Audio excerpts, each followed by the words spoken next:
Shalom. Mr. Priest is our mouth back at you with another lesson. I pray each lesson is edified to the lamb to be held by Hashem, Shai, by Hashem, Ha'avakav, and double honor to the elders and apostles of Great Millstone who do well, and peace and salutations to the house of David, which is by Yahshua Dawadah in the Hebrew, and to you fellow laborers who were laboring, and you Aqua who were listening in silence. And y'all know what's going on with, this issue going on in Venezuela. The title of this lesson is The Thief of Venezuela, right? Because as you're going to hear this man Trump speaking, he's very proud.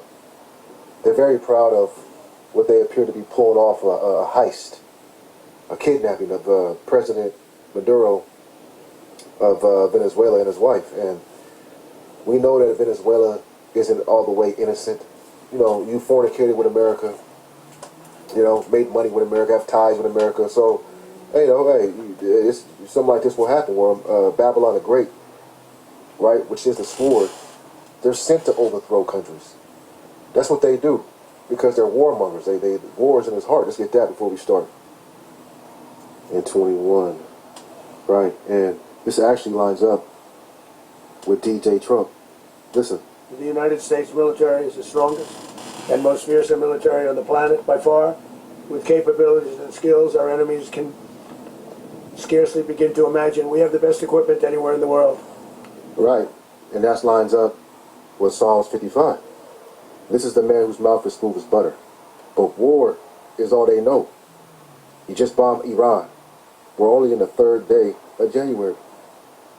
This is Psalms 55 and 21. The words of his mouth were smoother than butter, but war was in his heart. His words were softer than oil, yet they were drawn swords. You see? And this is the Lord's sword.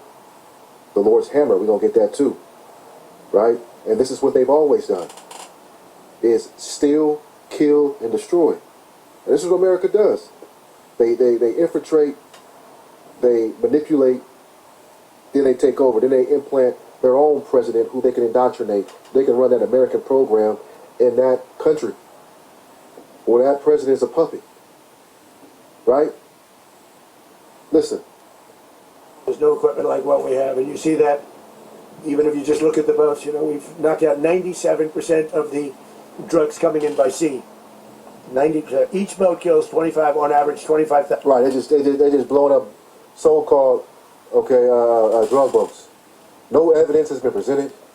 We ain't seen no cocaine floating in the water, no nothing, no sharks, right? Floating from. We haven't seen none of this. So it's all propaganda. It's all lies, deception, because it's what America's always done. Overthrow. Right? And then they come in and make their own laws. Okay? So he was right when he said the military is strong. Right? Well, the scriptures talk about that. One of the 3 unclean frogs is the military. This is the sword. We're going to run the country until such time as we can do a safe, proper, and judicious transition. So we don't want to be involved with having somebody else get in, and we have the same situation that we. Now that you remove the president and his wife, who was corrupt, and the last president was corrupt before then, so they can indoctrinate, with the pseudoscience and put in. So they're not going to allow the people to have a new voting system and put their own. He said we ain't going to allow that to happen. Who are you to tell another country what they can do and what they can't do? You see that? And this is what Babylon has always done. Take what's not theirs. They covet for everything, man. The United States of America covets, steals, and takes. You're going to hear them say, speak of thieves and robbers. You've stolen men and women and children. Okay? From our homeland, put us on boats and ships, and have us serve you. Wood, God, and stone, and idols, and your God. And it ain't stopping. We're on the 3rd day of 2026, and these people haven't paused. This is Micah 2 and 1. And I'll go to verse 2, because that's the point. Woe to them that devise iniquity and work evil upon their beds. When the morning is light, they practice it. because it's in the power of their hand. All this that you're hearing is in the power of the hand of the wicked. The earth was given into the hand of the wicked. Right? And the scripture said if you join hand in hand with the wicked, you're going to get thrust through. But that's what the president Maduro did, man. He was joining hands in hand with Babylon the Great. Right? Because they was there to covet that oil. They want that oil. They want them natural resources. It says that they covet fields and take them by violence. Yeah, what you hear them saying, it was a violent attack. You ain't never seen nothing like this before. You know, none of our people died. So they basically came in and wiped out his little small army. Right? It says in houses and take them away. So they oppress a man in his house, even a man in his heritage. And that's what you saw. So this video is going to show that, all right, since like December 25th, USA has been out there. And they pretty much closed in Venezuela from, embargo. No shipping in, no shipping out. Right? And oil distribution is, you'll see, 90% of their income. Well, they just shut that down. Then they start stealing their oil tankers. This is what America does. Afghanistan was about oil. You didn't get no weapons of mass destruction. Did you know the United States is quietly sealing off Venezuela's coastline? And most people have no idea what's happening right now. U.S. forces have deployed 12 warships, an aircraft carrier, and dozens of fighter jets around Venezuela with one clear objective: to stop sanctioned oil tankers from entering or leaving the country. For Venezuela, the consequences are severe. Nearly 90% of the nation's income comes from oil. Salaries, food imports, fuel, even basic survival, all depend on it. Oil is the lifeline of the country. The United States insists this is not a blockade, calling it law enforcement against sanctioned vessels. But President Nicolas Maduro sees it as a direct threat. In response, Venezuela has mobilized a massive force, including around 4.5 million militia fighters, nearly 15%. Right, as we know today, as of this morning, they all got wiped out. This is the thief and the robber, man. America. You're going to pull up to someone's country, okay, regardless of what the president's done, because the citizens, they don't have the wealth, and when they're poor.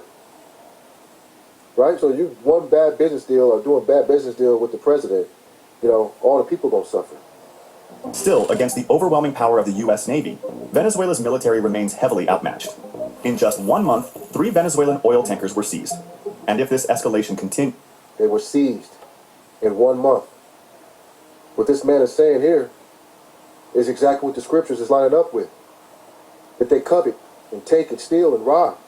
Right? Trump is bombing Venezuela. Let's go. See, the brothers is making lessons about it. Right? Let's get the hammer of the whole earth, because that's who this man is. This is prophecy. And we're in these days where prophecy is speaking loud and clear. Now you know, because the scriptures tell you in the book of Thessalonians, the wicked will be revealed. Who else is doing the thing that the so-called white man is doing in the world? Controlling all the resources, stealing resources. These are just pirates. Stealing booty. All right, and we ain't talking about Keisha. We're talking about traffic,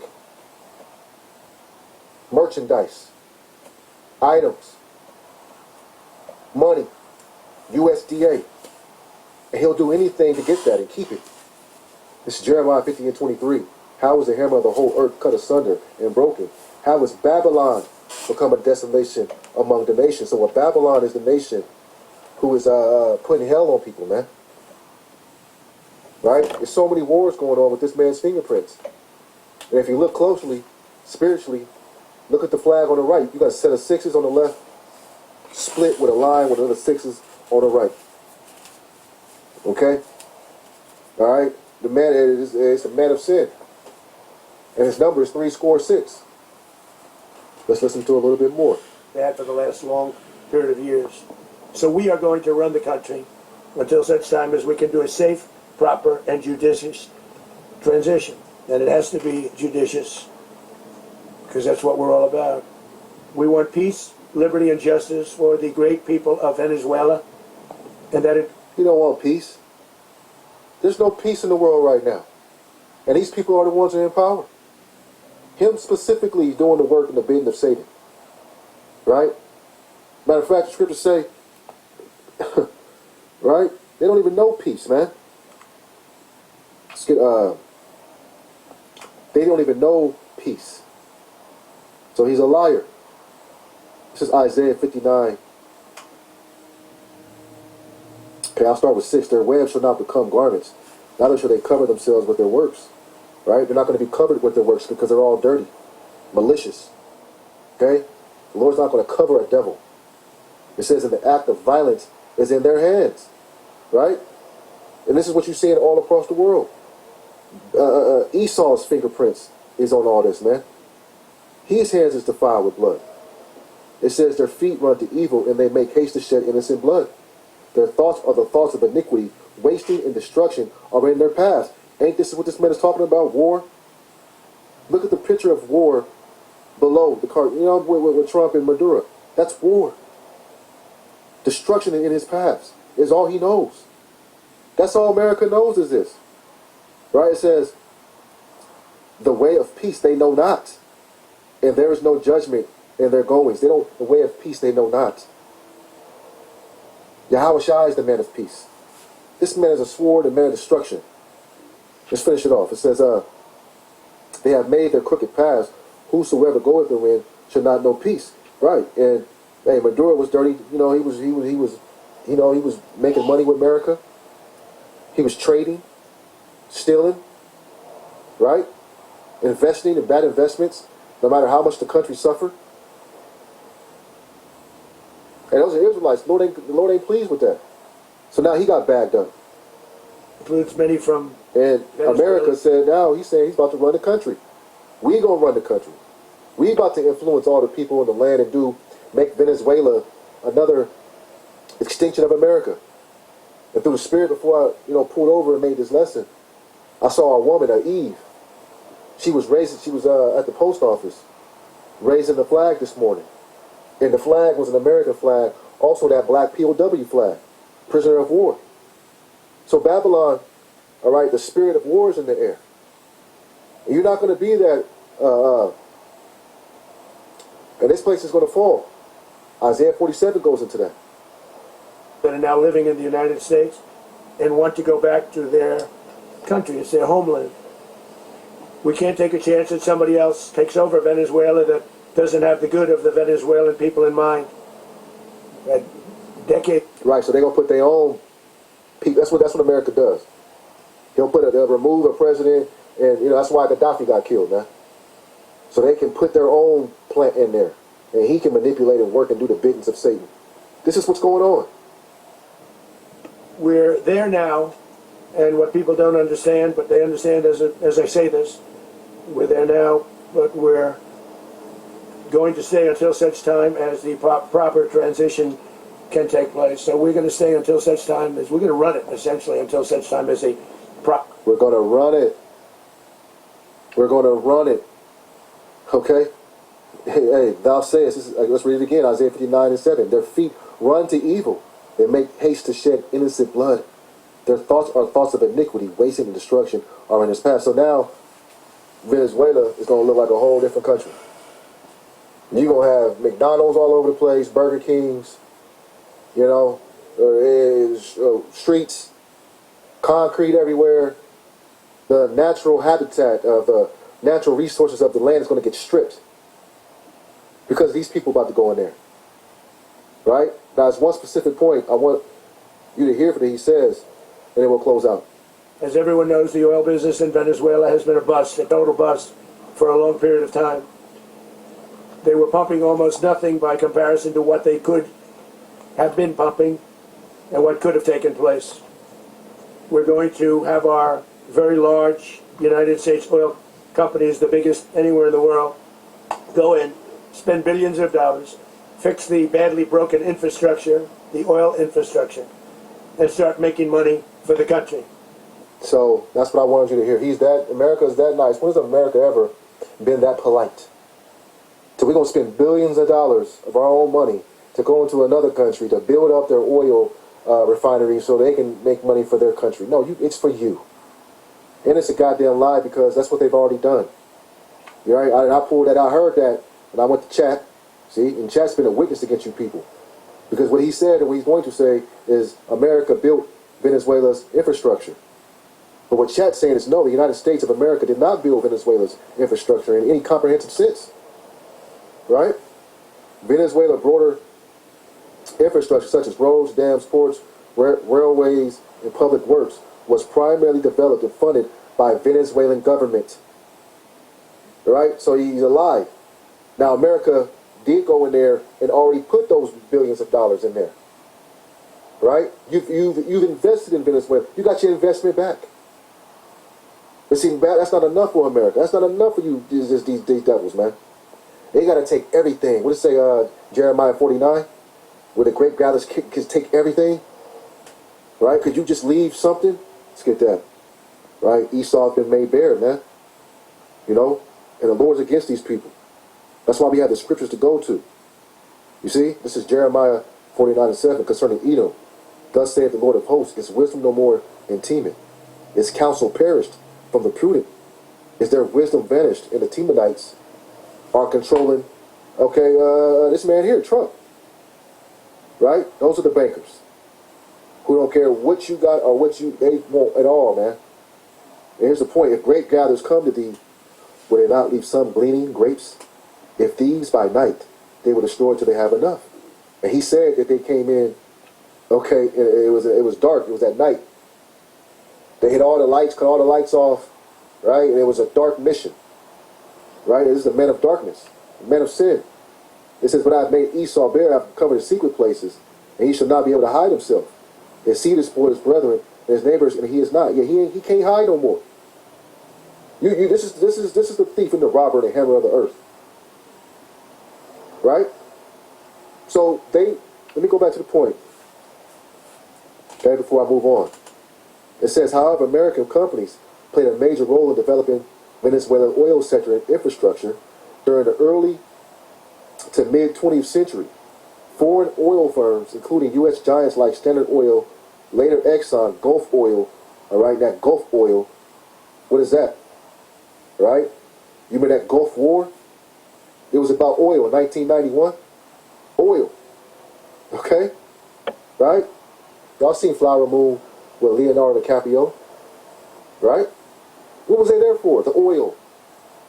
The resources. It says, all right, and others received concessions under President Juan Vicente Gomez, 1908 and 1935, to explore and extract oil. And see, that's when you started fornicating with Babylon the Great. President Vicente Gomez. Then you had the president of Mexico, Vicente Fox. He was doing the same thing. Right? It says these companies invested heavily in drilling rigs, pipelines, refineries, often built offshore in places like Aruba and Curacao due to Venezuelan restrictions. By the 1930s, the U.S., British, and Dutch firms, all right, see, there you go.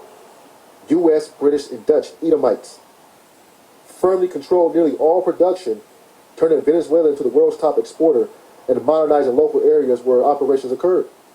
And it pretty much goes on, all right, it speaks about the other presidents who were in bed with America just as well. All right? But it says, but the broader claim that America built Venezuelan infrastructure is inaccurate. Right? And what he's saying is, nah, we about to take all that back. All of it. So it's going to be another 51st state. Right? So when you do business with Esau, hey, scriptures say what, man? It's Sirach 12. The scriptures was written for us to stay away from this man. We just read in Jeremiah 49 that the Lord made him bare. Okay? This is Sirach 12 and 10. Never trust thine enemy, for like iron rusteth, so with his wickedness. Though he humble himself and go crouching, yet take heed and yet take good heed and beware of him. See, you have to beware of Esau Edom. Right? Not do business with him. Or you're going to end up, all right, hey, with serious implications. Like being kidnapped. All right? And we heard him say, we're going to run it. This is everyone wants to do business with America. But they don't count the cost when America comes and steals and robs and takes you. Literally takes you and your wife. And now you've captured. Okay? So, hey, this is what's going on. But the end result is going to be this Revelation, the 18th chapter. World War III is coming, man. And we pray that we are saved by Yahweh Shai, going up in them chariots, away from these people, man. We got to get the hell up out of here. So I pray this lesson was edifying. For the elect, this is the priest of Zaha Martha Baba Ball. Shalom. And that's why you should be scared more than anything else of Yahweh Shai telling you in that day, depart from me, you workers of iniquity, for I never knew you. 2026, year of apostasy and sellouts. Do you want to be a Judas Iscariot? Do you want to be one of those half-witted but really was in bed and eating Babylon? You know, pretty much you had your foot in the world, but yet you had some truth, but you didn't teach it. You didn't go out there and teach. You pretty much were lukewarm. Do you want that to happen to you? To be in a worker of iniquity? Because you're going to be punished the same as Esau Edom. Shalom. First and foremost, I'd like to give all praise to Yahweh, Ba'ashem, Yahweh Shai, Ba'ashem, Rakal Kadash. Double honors, the elders and apostles of the Great Millstone, who are teaching this truth in sincerity. And shout out to Yakims out there on the four quarters of the earth proclaiming this truth. Raka the Yahweh, Raka the Yahweh Shai, Ba'ashem, Rakal Kadash, Bakatem. So you can see this right here. Humiliated. And this is their trophy. And they're showing it to the whole world that we can do this to anybody who opposes the U.S. Don't fuck with the United States. That's what Trump just said before he did this. Maduro, after and around, found out Trump says he will run Venezuela until safe transition after Operation Absolute Resolve. That's what they called it. Operation Absolute Resolve. U.S. terrorists captured Venezuelan President Maduro and his wife in an early morning raid and sent him to the U.S. to face criminal charges. You know, and if this was about narco-terrorism, this is not a narco-terrorist. You want to know who the narco-terrorists are? Pfizer, AstraZeneca, Johnson & Johnson. You know, those have killed a lot of people that I know because they were told it was safe and effective. Why is it fucking Dr. Fucky being held? You know why? They'll never be held accountable because the elites control them, right? And like everything else, though, you know, this is what happens, again, when you make a deal with the devil, right? You know, the devil's going to take you out. You know, to all the celebrities that sold out and took their juice, yeah, the devil's going to eventually come for you. It happened to Bon Scott. It happened to lots of people. Brian Jones, the Rolling Stones, right? It happened to a lot of people. When they want to cash you out, they will. It happened to Michael Jackson. He tried to buy his way out of the record company, right? He bought 51% of Sony shares. They didn't like it. They took him out. They did the same to Prince. They fucking own you, ass. Because once you make a deal with the devil, they can cash you out at any time. And the same goes with politicians, leaders. Hey, it happened to even Bashar al-Assad. You know, Bashar al-Assad, you know, he was given safe asylum, but he'll never run a country again. Why? Because they took him out. So it can happen, you know. But this man, Esau, is being found out, right? Yeah. And you should hear some of the conversations. It's not making a lot of sense to even the Babylonians. Heard a conversation this morning when I went out for breakfast this morning, just, you know, listening to the ignorance of people. It's like, oh yeah, but Putin can do this. It's like, well, Putin didn't go in and arrest and kick out Vladimir Zelensky. You know, he never took Vladimir Zelensky out, you know. But he did, you know, make those territories a part of Russia. You know, and that's neither here nor there. But nonetheless, even they don't like the idea that the U.S. just went in and took a country. You know, it's like, how can you make America sound like they're the good guys? Even they're questioning it, right? Trump says U.S. oil firms to head into Venezuela after Maduro capture. You know, so like everything else, so yep, we're going to fix the oil industry there following the shock attack of capture of Maduro. So like everything else, so, you know, and there were protests everywhere, and I'll get some news clips in a bit. President Trump said on Saturday that he would allow American oil companies to go into Venezuela and tap to its massive crude reserves after U.S. military operation, right? Trump said the embargo on all Venezuela oil remains in full effect. So you have to do business with the U.S. if you're going to get any oil. The U.S. has to make their money off of it. And so, of course, international, here's some of it, right? Russia and China demand that the U.S. immediately release Maduro from custody. Within mere hours after President Trump announced Saturday the capture by U.S. terrorists of Venezuela President Maduro and his wife, after a brief bombing campaign and special forces operation, Russia demanded from Washington for its immediate release. We firmly call on the U.S. leadership to reconsider this position and release the lawfully elected president of a sovereign state, a sovereign country, and his wife. The Russian Foreign Ministry said in a statement described that crisis should be resolved through diplomatic means. So we'll just see.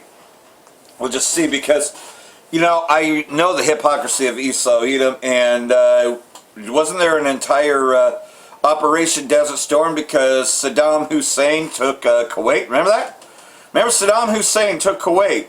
He was set up, but he took Kuwait, right? And there was a whole coalition of nations because he took Kuwait, and then they went in, they pushed him back into Iraq, which later they went after and took out Saddam Hussein, but for the same thing, right? You know, for taking another country, going into a sovereign country and stealing all its sources. This is not the same thing, but you know, will a coalition of countries come against the U.S. and drive the U.S. out of Venezuela?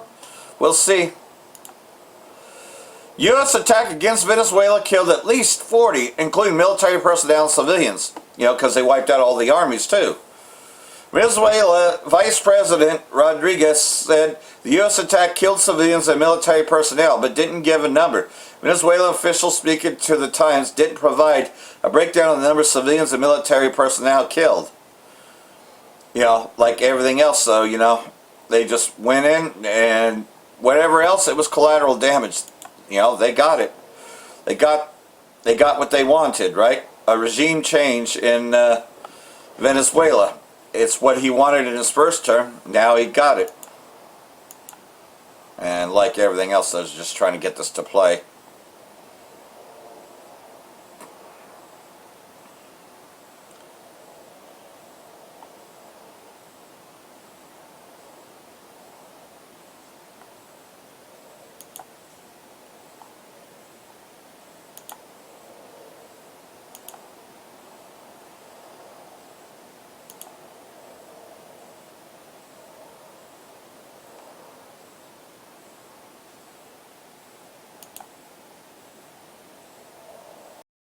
Israel made a point to say we have Mossad agents on the ground, and Mike Pompeo made a point to reiterate that. I mean, I don't know how else you. I mean, like I said before, it becomes, even if we do what anybody else's actions would be illegal, it's okay because we're fighting the bad guy, or the bad group, or the bad president, or bad country. That's exactly what the partisanship does today. Everything means everything except when we want that to happen because they're bad, or they're on the wrong side, or they have the wrong ideas. But freedom of ideology, it never stops. We're going to talk about that and how that overlaps very clearly in a very expected way, but it's just, again, very clumsy and in your face.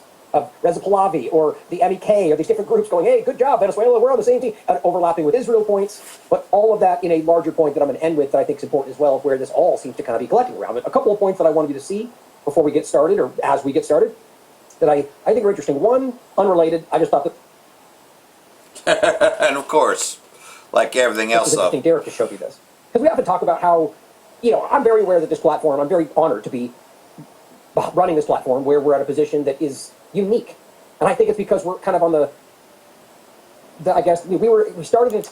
Try to get to it. in power, felt very strongly that that man was treated very badly. Yeah, you mean his party? Of course they did. On top of the fact that his party is the reason Prospero was put in place. That is the whole idea around this, and that's not debatable. And they very clearly wanted to support the larger agenda. He was involved, whether it's about drug trafficking or the government itself with the large agenda. These people are all on the same side. And even if you disagree with any of it, the point is he broke the law. That's been proven. They're just trying to hide from that. And of course, the embarrassment of the fact that Trump, or the claiming Biden did this, no, it's actually Trump's guy. We'll show you that next. I studied it very quickly, and then I studied it in great detail. I went to a lot of the people standing behind me, and they felt that that man was persecuted and treated very badly. Oh, that's why I gave him part. Okay, so Marco Rubio told me that this guy shouldn't be in jail, so, you know, I'm the smart one who made the smart decision. I wonder if he got misled. It said MS-13. Pathetic. I mean, I genuinely think to some degree that this guy gets played often and just doesn't admit it, even to himself. But okay, let's talk about this point. As Brendan Circus points out, no. He was prosecuted by, well, the argument being that this guy was prosecuted by Biden and illegitimately? No, he was prosecuted by Emil Bove, who acted as Trump's personal defense lawyer in the hush money case. Trump just appointed the guy to federal judiciary.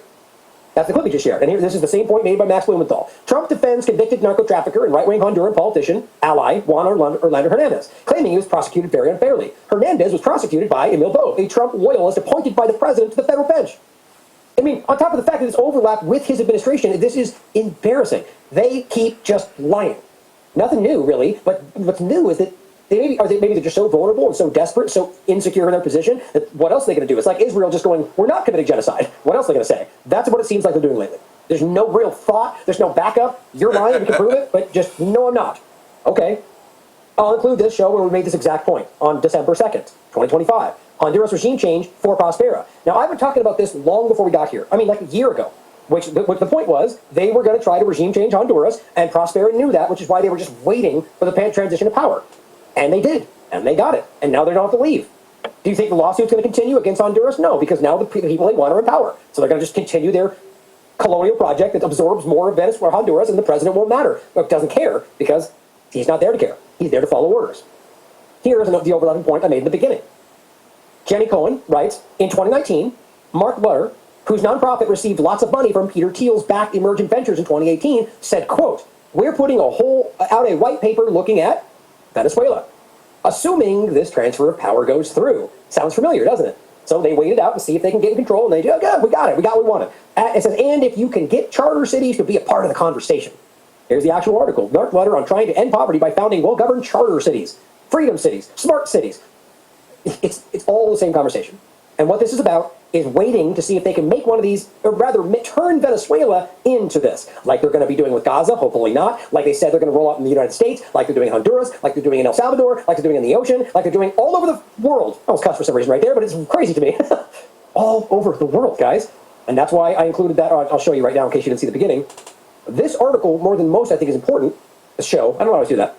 Because it outlines specifically the funding arm for Nomos Capital. That's Peter Thiel, that's Andreessen, and that is the funding mechanism through almost entirely these mass, like Praxia and Prospera. These are fake libertarian cities that are absolutely about, like I just said right here, the rapid transition to a techno-feudal state. One guy calls it tech Zionism. I mean, they're not even hiding this in most cases. Doing alarming biological experiments with no regulation. I mean, they're doing, the gain of functions, all the stuff that you Republicans rightly were fighting. And now this is being spearheaded by your team. It's alarming. I just want to point out, and then she goes on to more. I'm going to do more. I'm going to dive into this much more. Might even do an entire focus on it. But as always, it's important because she sources it and she gives you the data to look for yourself. Very well, by the way. And this is important. Now, look, like I said at the beginning, whether or not this is a byproduct, maybe all of it is. Maybe this is all really about Trump's agenda or what Israel wants, and that the Peter Thiel verse and all the rest just go, hey, we can capitalize on this. Give us Greenland. But they already had a plan for that, right? Yep. But it's also possible that is next. Course. Like as so is Colombia. Peter Thiel said, hey, I want Greenland for a charter city, and suddenly Trump starts caring about Greenland. Now, there could be more I don't see, but that seems to be the timeline I can prove. In this case, who knows whether this is the driving force? Something tells me there's more to it. There's a lot to point to. Either way, you've got them in the wings going, perfect. Let's get this transition done, and we're going to seize this for a charter city. I'm telling you guys, this is the transition. It's all over. As I think one of them I wrote was, let me see if I can grab that one. Yeah, this is just the title frames exactly what I think is happening. And as I made the point earlier about denying the Zionist global, these are not buzzwords, these are not broad, you can specifically verify and prove what these mean, and you can compare that to what they're doing. Trump and the Zionist globalist technocrats are building your new society, whether you like it or not. I very much believe that. So, last to finish off here, let's not forget, as the squirrel points out, in 2002, and you know what's funny? You guys, long-time supporters probably remember this. I forget I think it was Bolton and Trump in the last administration around Venezuela, but I made the argument to people, or rather the statement, that the U.S. government had been doing this a lot. Bolton has now basically admitted that in his books, by the way, or just on TV shows, which is a crime, that he's done it, and it's funny he admits to it, but they had actually successfully regime changed Venezuela before, in regard to Chavez. Even what happened was they removed him, and the people like we're seeing kind of right now, rose up, marched to the streets, and were just so powerfully pushing back, they just let him go. Or maybe there's more to it that I don't see, but that's ultimately what happened. He went back to power. And so what shows you is, one, my point was I brought that up. That's not true. They never did that. And yeah, they really did. You can easily prove it. But what's interesting is that two things. That one, yes, they've been trying to do this for a long time. Not because evil, dictator, monster, but because they want to control. On top of that, look what powerful popular support can do. In 2002, the U.S. regime orchestrated a coup in Venezuela. And Chavez was kidnapped, like we just saw with Maduro, and taken away by helicopter to be executed by CIA Mossad agents. CIA-Mossad agents. But the Venezuelan masses came out in the streets demanding their president and quickly overthrew the fascist coup regime and forced Chavez to return, or his return. This was all captured by the brilliant documentary, The Revolution Will Not Be Televised. It's worth watching. And this is also, Matt Kennard backs this up too. Here's even The Guardian. Venezuela coup linked to Bush team. He simply says, Bush admin engineered a coup, 2002. Chavez was taken hostage, flown inland for 2 days. It was reversed because the people fought back. The U.S. has been at war with Venezuela since 1999 because it slipped the imperial leash. No greater crime in Washington. Exactly. You listening out there, Venezuela, or anywhere else, Iran, stand up. I'm never calling for violence. The point is, the reality, if you stand up in numbers, it does make a difference. Aaron Rapport points out Trump on Mexico. All right, so as we're ending here, you think it's about Iran? No, just Venezuela? No. There's a global picture here. Yeah, Colombia, Mexico, what they're doing yet. Greenland. And they're already pointing elsewhere. And what do you think is guiding that, guys? Who else do you see doing that?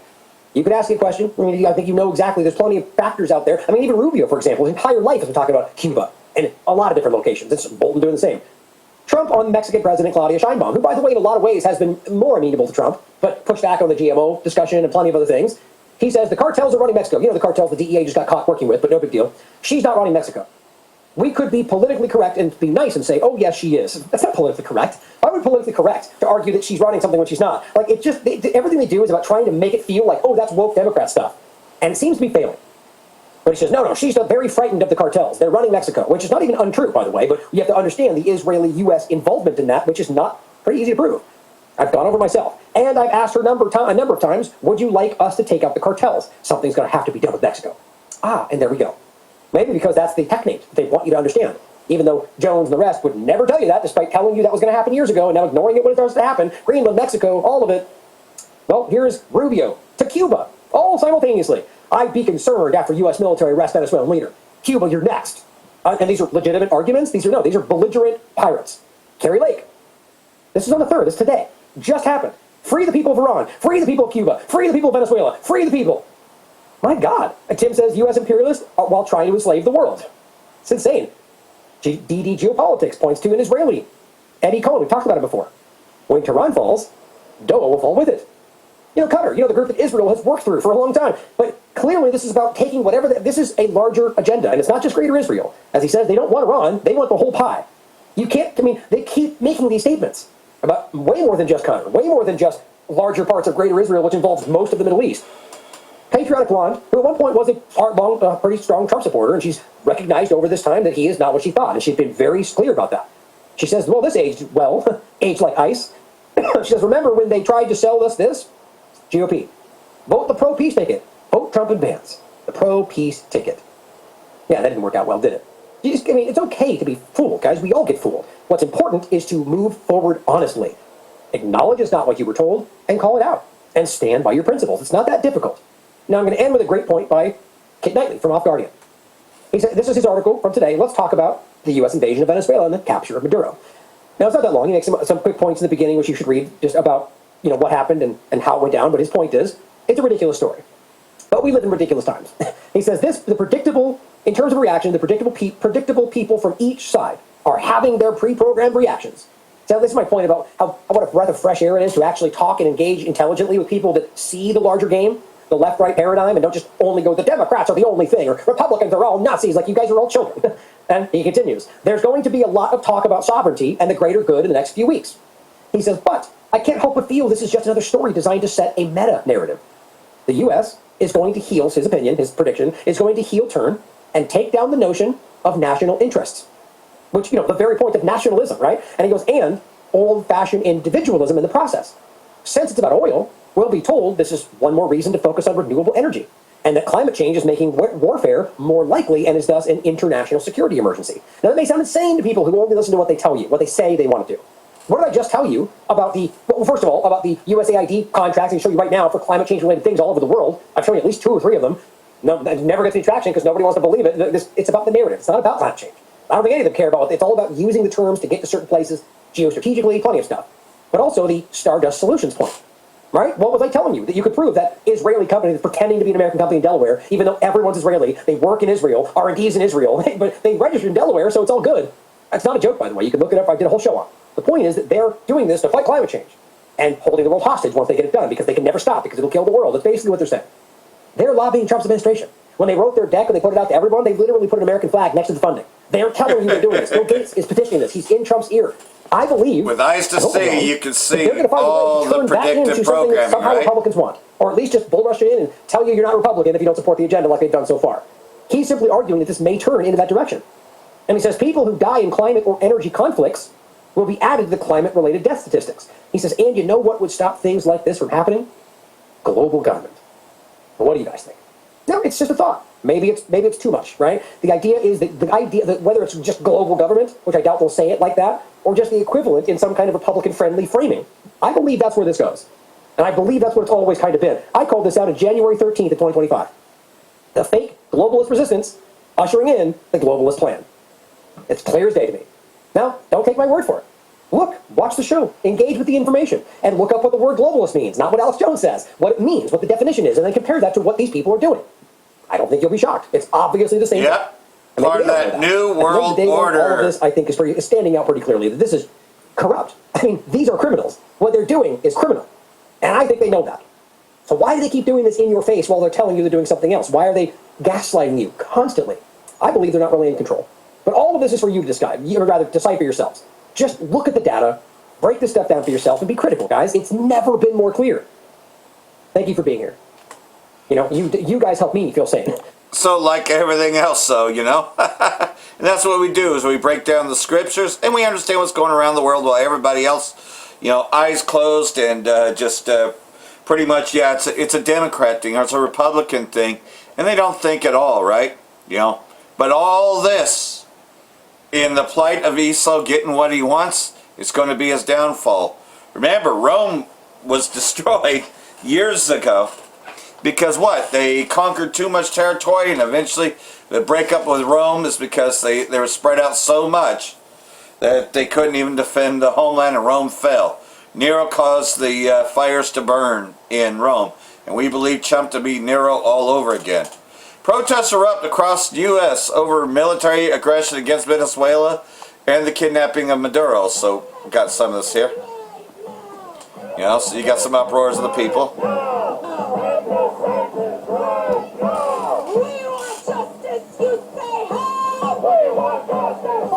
And even Roger Waters has joined the movement too.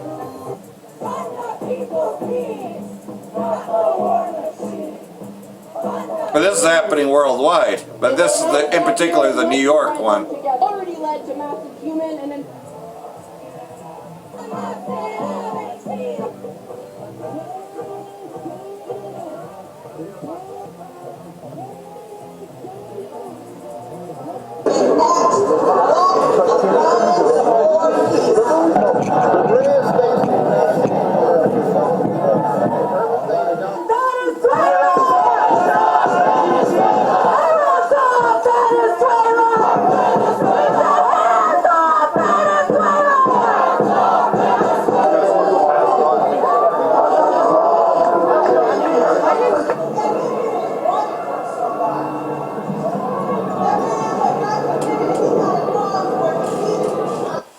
So, like everything else, there shall be seen uproars of the people, right, worldwide. Well, is this all going to intensify before the return of Yahushua? Isn't this exciting to know that Yahushua is around the corner? And of course, many apostates, right? Many false prophets shall rise and deceive many. You know, 2/3 of our people are going to be deceived by false prophets. That's what the scriptures tell us, right? So, yeah, we expect to see a lot more this year. Russia steps in to demand Washington end attempts to hijack Venezuelan tanker. So, you know, you still have the hijacking going on, right? U.S. imposed a quasi-blockade against tankers transporting Venezuela oil. Because like everything else, so, you know, of course Russia has business with Venezuela. Kremlin request comes as U.S. President Trump engaged in negotiations to reach a peace deal between Russia and Ukraine. Washington began tracking the tanker known as the Bella 1 2 weeks ago as it was traveling from Iran toward Venezuela to pick up oil. The Coast Guard tried to stop and board it in the Caribbean Sea, claiming it was not flying a valid national flag, making it a stateless vessel that could be boarded under international maritime law. Well, this is directly a tanker, and this is messing with their industry. So we'll see what happens. Trump has imposed a quasi blockade on some tankers transporting oil from Venezuela. The U.S. has seized 2 other tankers in the Caribbean, while U.S. officials say they plan to seize more ships. So like everything else, so I believe this is before Maduro was taken, but nonetheless, though, now they've taken Venezuela, we'll just see. You'll just see what the repercussions of it is, because there will be. True covers of U.S. laid bare after kidnapping a Venezuelan president. This comes from Ansarullah movement in Yemen. Senior official from Yemen's Ansarullah movement says the true nature of the U.S. government further came to light after President Trump announced the U.S. carried out large military strike against Venezuela and kidnapped President Maduro and his wife. He said the uncensored image of the U.S. as a horrifying terrorist country was particularly revealed following its aggressive military attack against Venezuela. No matter how much America would try to burnish its image, such attempts are futile as the international community recognizes it as a crook. See, Esau's being made bare, and everybody sees it. So, like everything else, though, while that's going on, the ushering in of the MOTB in the forehead, which Neuralink plays its role. All right. First and foremost, I'm going to say praises be to Yahweh Ba'ashem, Yahweh Shai Ba'ashem Makar Kodash. And then I'm going to say double honors to the apostles and unto the elders of Great Millstone. And shalom to the sincere, elect teaching truth and faith and sincerity. Quick topic I want to speak on is based on this article here on Reuters. And it's very interesting because, now in the post it says updated 9 hours ago. But the first time this article was actually posted was a couple minutes after us brothers over here, like in the UK, started our New Year's Eve of Destruction 2026. So I found that very spiritual because it sets the tone for this year. Things ain't gonna, calm down and slow down. In fact, things are about to speed up, and things are speeding up even more and more so. And it's something that we always mention, right? That mark of the beast is the RFID implantable chip, and is the most important prophecy that's left. Once that happens, things are going to speed up on a whole another level. Remember, I know these words and these prophecies are in sync. You see? So, if the mark of the beast is about to be established, just know things that, like World War III, will just spiral into a much hotter war, So anyway, which all going to eventually end with the eventual return of our Lord, the destruction of Babylon the Great, which is America, in World War III. Right, so anyway, this is from Reuters. It says, Neuralink plans high volume brain implant production by 2026. Right? Elon Musk says. Right? Neuralink plans high volume brain implant production by 2026, which we just started 2026. So that is going to happen this year. And again, like we always mention and say, Elon Musk is a face for what's taking place, but there are many companies and scientists around Earth that are all playing a part in this chip. There's because remember, this is going to be a worldwide thing. That's why there's chip companies and scientists in China, in Russia, around the whole globe. The UK, it's everywhere. So let's just read a bit. All right. It says, Elon Musk's brain implant company will start high volume production of brain-computer interface devices to move to an entirely automated surgical procedure in 2026. And it's like, these are things that we've seen in movies where robot, is just giving people chips that take a couple of seconds. It says, Musk sent a post on social media platform X on Wednesday. All right. it says the implant is designed to help people, right? To help people with conditions such as spinal cord injury.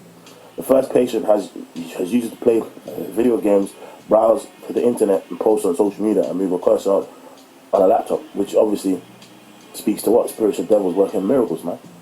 You know? Because, you know, people are going to see this mark of the beast, this RFID implanted chip, man, as a way of salvation. To, you know, give sight back to the blind, to, you know, give movement back to those that are paralyzed. You see? You know? So that's exactly it. You know, and then obviously if you go further into the article, it says the company began human trials of its brain implant in 2024 after addressing safety concerns raised by the U.S. Food and Drug Administration, which initially rejected the application in 2022. And it's funny because at the time, you know, I'm sure you probably had scoffers saying, "Oh, you see, the FDA turned it down." But it just shows you it don't matter. It's still going to get passed, man. All right. So yeah, you know, but that was the main kind of headline and point. You know, high volume brain implant. You know, production by 2026 and 2026, as we know, is here. So this year, man, you know, expect more movement. You know, don't even be surprised if it's made, you know, more readily like available and it's being used more like on a wider scale, more so this year. This is Habakkuk 2:1. It says, "I'll stand upon my watch and will set me on the tower and will watch to see what he will say unto me and what I shall answer when I am reproved. And the Lord answered me and said, write the vision and make it plain upon tables that he may run that readeth it." Right? That's what's taking place. Right? You know? And those who run that readeth are those that, you know, are seeking the Lord while he may be found. Because those that, you know, that are hearkening unto this word and taking in this word and listening to this word, they are in the right spirit, man. For the vision is yet for an appointed time, but at the end it shall speak and not lie. Though it tarry, wait for it, because it will surely come. It will not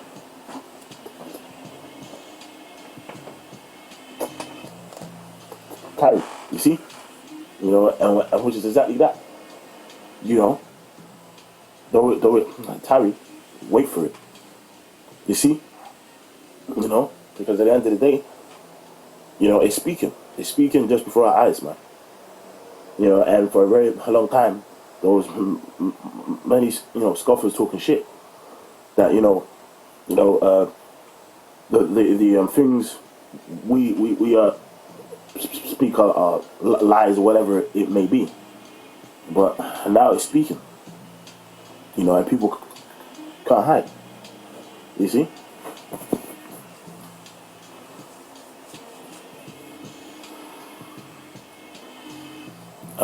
Scripture.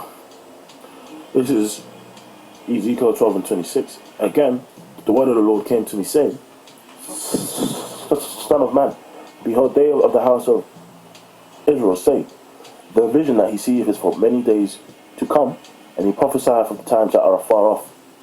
Alright, and that's what people speak about. Anytime you speak about World War III and the mark of the beast and stuff, which is RFID and plot chip, you've had people say that, you know, yeah, I mean, World War III gonna take place, but it's not in our lifetime. You know, but it's for our children's lifetime. You know what I mean? I actually had a Benjamin, like an old Benjamin at work, say that. He says, yes, son, you know, World War III is not in our lifetime. It's in our children's lifetime. I was looking at it like, bro, have you seen what's happening in the Middle East now? Anyway, he says, therefore, say unto them, thus saith the Lord, how about Shema Shai? There shall none of my words be prolonged anymore, but the word which I have spoken, it shall be done, saith the Lord. You know, so yeah, you know, people with that mindset that these days are far off, it's really not. And it's like, again, like I always say, if you look at the stages of money, but what's left, bro? There isn't that much left. You know, it's around the corner. This is Revelation 13:6. And he calls it all, both small and great, rich and poor, free and bond, to receive a mark in their right hand or in their foreheads. And that's what, man, that's like Ragman, man. And no man might buy or sell save he that have the mark or the name of the beast or the number of his name. And that just proves that this is going to be linked with the economy, man. Whereby you ain't going to be able to buy or sell, right? Say you have that mark of the beast, man, which is that mark of the beast, man, which is that implantable chip, you know. But then again, the scripture also speaks about the spirits of devils working miracles, man, which again, that ties also into that chip, because that brain computer,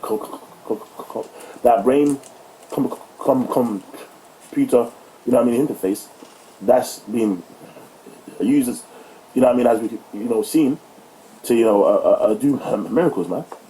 You know, help the paralyzed gain back some movement, you know. There's even talks of it being even able to help people with mental health issues and problems. You know, I mean, all these things speak to what they're planning on doing and what's about to come upon the earth, man. So people can talk shit and say, well, we're scoffing and, you know, blah blah blah. But at the end of the day, what we have prophesied about is coming to pass, man. So people can choose to see it or choose to not see it, but it ain't gonna stop it from taking place. All right, this is Ezekiel chapter 3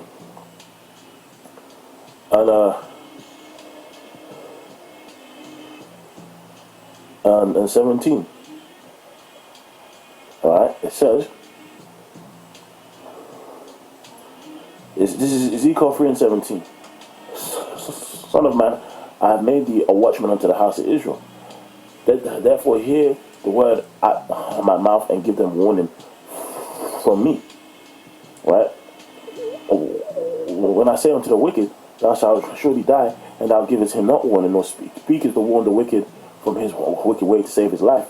The same wicked man shall die in his iniquity, but his blood will lie at thine hand. So that's why it's important to tell the people the truth and show them the word and show them the scriptures and show them the prophecies of what's about to come. But there's a lot of our people that have no interest in doing that.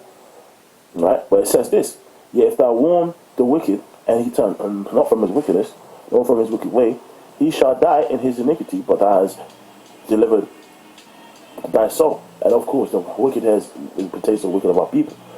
But the point is that if you warn the wicked, and he turn not from his wickedness, nor from his wicked way, he shall die in his iniquity, but thou hast delivered thy soul, which is why we're in this. You know, we're in this to push this word, to preach, because, you know, at the end of the day, we're trying to have our souls saved, man. You know, from this evil, from this impending judgment, and in the hopes of getting mercy in this time. Right? Which, guess what? You know, if you take that mark of the beast, a judgment is going to come upon you. Like, there's going to be a time of trouble that's never been so upon the earth. Right? That scripture refers to it as the hour of temptation. And things going to get so deep and heavy that certain brothers are going to literally have their heads off for not teaching this truth, man. So it's going to be literally a life or death circumstance. But the craziest thing is, if you choose, you know, to take that mark, that's death. And if you choose not to take that mark, right, that's really life. Even though it might come to the penalty of death. And if you understand what I'm talking about, because those that are of his elect, go and endure unto the end and not take it, you know. Right? This is Revelation 14:9. And the third angel followed them, saying with a loud voice, if any man worship the beast and his image and receive his mark in the forehead or his hand, the same shall drink of the wine and wrath of the Most High, which is poured out without mixture into the cup of his indignation, and shall be tormented with fire and brimstone in the presence of the holy angels and in the presence of the Lamb. So it's real like that. You know, if you take that mark, then you're gonna experience that judgment. You know. But then again, like I said, you know, to not take that mark, is a righteous thing, man. And it's gonna be so hard and heavy that certain spirits gonna even have their heads taken off, right? This is Revelation 20:4. And I saw thrones, and they that sat upon them, and judgment was given unto them. And I saw the souls of them that were beheaded for the witness of Yahushua, and for the word of the Lord, and which had not worshipped the beast, neither his image, neither have received his mark on their foreheads or in their hands. And they lived and reigned with Hamashiach 1,000 years. So, guess what, man? Certain spirits in this word now go, endure to the end, meaning even unto death, because they're not taking it, man. Because they ain't gonna, take that chip or worship this NWO system, right? Which is upon their earth, man. And they're gonna be the first fruits of the kingdom that's about to be physically established upon the earth. And again, if we go to the book of Ezra, it speaks about being crowned because you stood so stiffly, So that's why the scripture says, "He that endures to the end, shall be saved." So, I just wanted to do it a quick one based on this article by Reuters. Again, Neuralink plans high volume brain implant production by 2026. So with that, we say all praises be to Yahweh Shem Shai Shem Kadash. Double honors to the apostles and unto the elders of Great Millstone. And until next time, we're going to say Shalom. So, like everything else, though, we know it's coming. And we know that we shall hear wars and rumors of wars, and that our temptation will be there. And then you can see this going on as part of that system. UK goes full cradle to the grave with sinister plan for newborn baby digital IDs, because digital IDs is also going to lead to those implants. UK government's digital ID push escalating its outright dystopia, with ministers privately floating the idea of assigning digital identities to newborns right alongside their health records. So everything's going to be on that system, right? It's going to be on that implantable microchip. This move is being slammed as a blatant power grab. Many warning it has nothing to do with border control and everything to do with eroding freedoms from birth. So, like everything else, a digital ID for babies, there's a headline there from the Daily Mail. Proposal emerged in secretive cabinet meeting led by Minister Josh Simmons, who cited Estonia's model where infants get unique numbers at birth registration for accessing public services. Simmons suggested digital IDs could help teenagers log into social media, tie into global crackdowns like Australia's under 16 ban on apps such as TikTok. So, like everything else, though, they're floating this idea of a newborn receiving digital ID, not having a choice. And then you had this go on just over the weekend. The guys are fighting ISIS, right? Because they're always fighting ISIS, even though ISIS runs Syria. They claim to be going after ISIS cells. UK and France conduct joint airstrikes against underground ISIS facility in Syria. Yeah, sure. Sure. We can trust them, right? I mean, after all, they prove that they're the heroes. I mean, they got a transitional government in Syria. The UK and France have carried out joint airstrike against an underground ISIS facility in central Syria, according to a statement from British government on Saturday. British Defence Secretary Healy described the strike as part of ongoing efforts to prevent Daesh from rebuilding its capabilities. Well, you already got Hayat al-Sham running it, so it's cool. You got ISIS, and they'll have to fight ISIS, because ISIS, you won't have to worry about that ISIS, because the other ISIS will fight ISIS, so that way ISIS won't reform. Careful intelligence analysis identified an underground facility in the mountains some miles north of the ancient site of Palmyra. This facility had been occupied by Daesh, most likely to store weapons and explosives. The area around the facility is devoid of any civilian habitation, the statement said. So, like everything else, though, just blowing up more shit. Don't want, it to get in the hands of ISIS because they're fighting ISIS. But it was really about regime change, right? And having their way with Syria. And like everything else, Esau's being sought out, and we're going to I got one more video before I close this out, but it's all been about regime change, right? You know, Venezuela has just gotten a regime change, you know, and so you know, again, we know that how hypocritical Esau is. He does not destroy till he has enough, just like the other brother brought it out. So I'll bring it out as well, you know, but he will not destroy till he has enough, you know. I'll bring out this one, right? Jeremiah chapter 49, verse 7. Concerning Edom, thus saith the Lord of hosts, is there no longer any wisdom in Teman? Has counsel vanished from the intelligent and prudent? Has their wisdom decayed? Flee, turn back, dwell in the depths of the desert to escape the judgment of Edom, which is talking about the nuclear judgment that's about to come against Babylon the Great. O inhabitants of Teman, for I will bring the destruction of Esau, Edom upon him when I inspect and punish him. See, the Most High is about to punish Esau, Edom, and nuclear destruction is coming to this place. And that's why you may not even see too much fight here until it's time. You see, the Most High is eventually going to send Yahushua to destroy Esau once and for all, and he's going to let Russia have its way with her. If grape gatherers came to you, would they not leave some ungleaned grapes on the vines? You know, but they don't. They steal everything. If thieves came by night, would they not destroy only what was enough for them? And I have stripped Esau bare. I've uncovered his hiding places, and he cannot hide himself. See, America can no longer put out this facade that they're the heroes of the world. Everybody knows who the terrorists are and who hires terrorists. They know that the U.S. and the Israeli state are the greatest terrorists of them all. His descendants have been destroyed along with his brothers and his neighbors, and he is no more, because Esau and all the Edomites are going to be wiped out, you know, once and for all, you know, and that's going to be by way of that fire, but also once they serve their 1,000 years, they will be wiped out completely. And anybody not teaching that is an apostate, is a false teacher. And we said this year's been coined as the year of apostates and sellouts.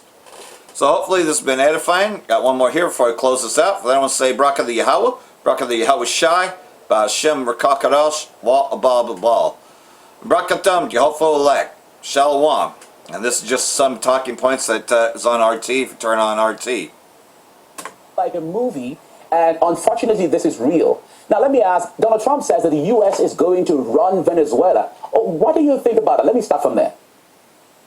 It's an extraordinary statement. One of the problems with this president is he doesn't seem to be in full command of his cognitive abilities, much like the previous president, which Donald Trump called Sleepy Joe. We've also got Sleepy Donald, where he might say 100 different things during a statement like this, but it's not backed up with any sort of concrete plans or anything that's tangible. I mean, just look at how he's conducting so-called peace negotiations with regards to the Middle East. I'll put Ukraine in that category as well.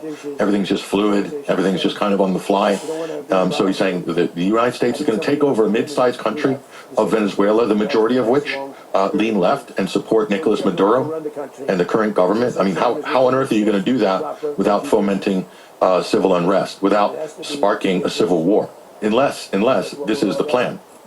Unless the plan of the U.S. government and the CIA is to foment a civil war in Venezuela. I think that's a legitimate question at this point. I think to basically to not ask that question, I think would be hugely irresponsible based on what we've seen over the last 12 hours. I mean, this is completely unprecedented. To think that the U.S. government or this president has has the interests of the Venezuelan people at heart after forcibly abducting an extraordinary rendition of a head of state, of a UN member state, without showing any evidence over the last 3 months of this so-called narco-terrorist allegation, or that Nicolas Maduro is running Cartel de la Sol or Tren de la Agua, all these sort of brands that have been put out. And it's so funny that Joe Biden, Trump 1.0, about 2 terms of Obama and Bush, they never basically raised the talking point that Venezuela had stolen U.S. oil and U.S. property. So basically this is just a fabricated kind of talking point that's been ginned up over the last couple of months in the first year of this administration to somehow justify what is a brazen act of aggression that violates international law, that violates U.S. treaties, that violates U.S. Didn't domestic stop law. him with And it's a Iraq. total violation of the 1973 War Powers Act. Basically, he didn't consent Congress. There's no specific statutory. No, Iraq wasn't, but they did go and overthrow Iraq. He's not under imminent threat of Libya, attack from Venezuela. Syria. He didn't consult Congress beforehand, nor the Senate Arms Committee. So this is an impeachable offense for Donald Trump. It's all based on allegations, as he even said, the alleged allegations in this indictment. What we're going to find in the coming months, and the reason they're shoving this into the Southern District of New York, is because this will take like 2 years. So Donald Trump might be out of office by the time this even comes to trial. And so, and when it does, it's going to get torn to pieces. Because again, if they had any evidence of this, it would have been all over the global media for the last 6 months. But because they don't have any evidence that he's the head of a drug cartel or that Venezuela stole U.S. oil, then what are these charges based on? It's nothing. It's rhetoric. It's rhetoric. This is the equivalent of WMDs in Iraq. There we go. The same fiction to justify what is clearly a power grab of critical resources of another country and regime change. And he's openly, more than any other previous U.S. administration, has come out and said, we're taking over the government. And if we don't like who's in power or anything they're doing or saying, we're going to take them out as well. He also threatened to take out the president of Colombia, Gustavo Petro, as well, in a Fox News interview just hours ago. So he's threatening other Latin American heads of state that they're next. He said, I quote, they're next. And then, of course, Greenland. Yeah, this is just a just to add, exactly, US Patrick, and Iran. just to buttress what you're saying, Trump has also made threats against Mexico's president, saying drug cartels are running that country. And he's also called the Colombian president, like you have mentioned, he called him a drug dealer. Now, what scenarios are you looking at? He has gone into Venezuela and succeeded as far as he is concerned. Do you think all of these countries, he'll be so hungry to move in as well? Yeah, well, the question is who's going to restrain this regime in Washington? It's not the Democrat Party. We saw Senator Mark Warner, who's basically terrified to actually do anything. He's saying, "Oh, I don't know if this is legal or not." He's talking about the strikes on the drugs, the alleged drug boats in September. I mean, these are all these Democrat hawks that were running Russiagate impeachment during Trump's first term, and they because they're on board. At the end of the day, the Democrats are fully on board with this imperialism. That's the problem here. MAGA is finished as a sort of political movement, and now we can see that Donald Trump ran on these MAGA principles and pretended to be an anti-war president to get the independent votes, because everybody knows if you get those independent votes, that's your ticket into power in Washington. But he clearly did not intend to abide by any of the things that he campaigned on, which is now the proof's in the pudding. This is a blatant regime change war. This is piracy, theft. This is the worst kind of regime change war, because he's threatening. It's an open-ended, continuous threat that if you don't allow us to install the leadership that we want, we're going to attack you again. Now, this could backfire on the president, but are other countries willing to stand up and fight the U.S. militarily? Of course not, because the United States has overwhelming force. So it's so funny that he's saying that we're going to. He's quoting the Monroe Doctrine, which shows you that Donald Trump doesn't have a clue about history. The Monroe Doctrine was to prevent European powers from setting up shop and threatening the U.S. or impeding U.S. trade or commerce in their hemisphere. It wasn't something that it predated independent countries in the Western Hemisphere. So he's completely twisted the idea of the Monroe Doctrine, which was really to keep the British out, if truth be told, after the War of 1812, to prevent European powers from recolonizing, if you will, things in the near abroad of the United States. But these are like tropes and fetishes that this administration likes to use. He's calling the iron law of international power.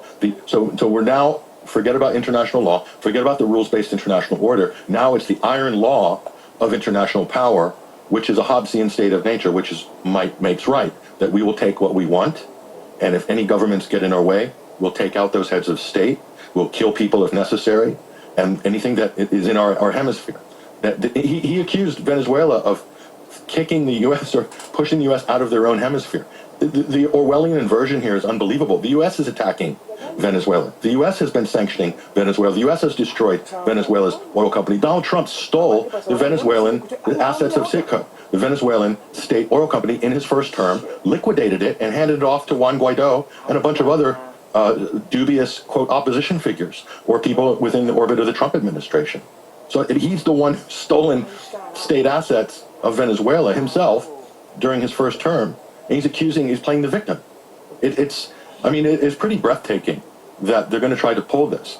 But this doesn't even get into the fact that if it's about drugs, and again, all of these accusations Trump had rattled off during that. Why not Pfizer, Johnson & Johnson, AstraZeneca? Speech that he just gave. He himself the mRNA vaccine? One of the biggest drug traffickers ever sent down in a U.S. federal trial. Or the vaccine industry. President of Honduras, who was indicted for importing 400 or something odd, I don't know how many hundreds of thousands of tons include of those pharmaceutical companies that ran the greatest scam of all in 2020. This person, who we don't know, told Trump to release him, to pardon this person, who was just sentenced to U.S. federal crimes in U.S. prison. So if it's about stopping the drug cartels or war on drugs, why is he pardoning U.S. convicted oligarchs, and drug cartel major actors? Why this is completely inconsistent. Exactly. That's a big question, because the point there is the world is watching what's going on, and it's really surprising how it is. I like the way you described it as like going back to the state of nature. It was a dangerous times if we all read about all of these. Now, Maduro recently expressed willingness to negotiate with the U.S. Why did Trump choose war instead? Well, this is an interesting point you bring up. This is the third time the Trump administration has used negotiations as cover for a sneak attack. The United States pulled the same tactic while pretending to negotiate with the Iranians, and during negotiations, or right on the eve of negotiations, the U.S. and Israel launched a sneak attack to try to take out the government of Iran. Okay, that's historic fact. And also, when the U.S. was mounting serious potential breakthrough negotiations between Russia and Ukraine around the same time, we're talking about June of this past year, Ukraine, with U.S. intelligence and British and European intelligence, launched Operation Spider's Web, a massive drone attack hitting Russia's nuclear deterrent. So and in this case, Maduro was trying to negotiate, and Trump is now publicly saying, I didn't listen to him. I didn't want to negotiate him with it. I closed negotiations and opted to bomb Venezuela and kidnap the president. So on 3 different occasions, the U.S. has used negotiations to mount a sneak attack against 3 different countries.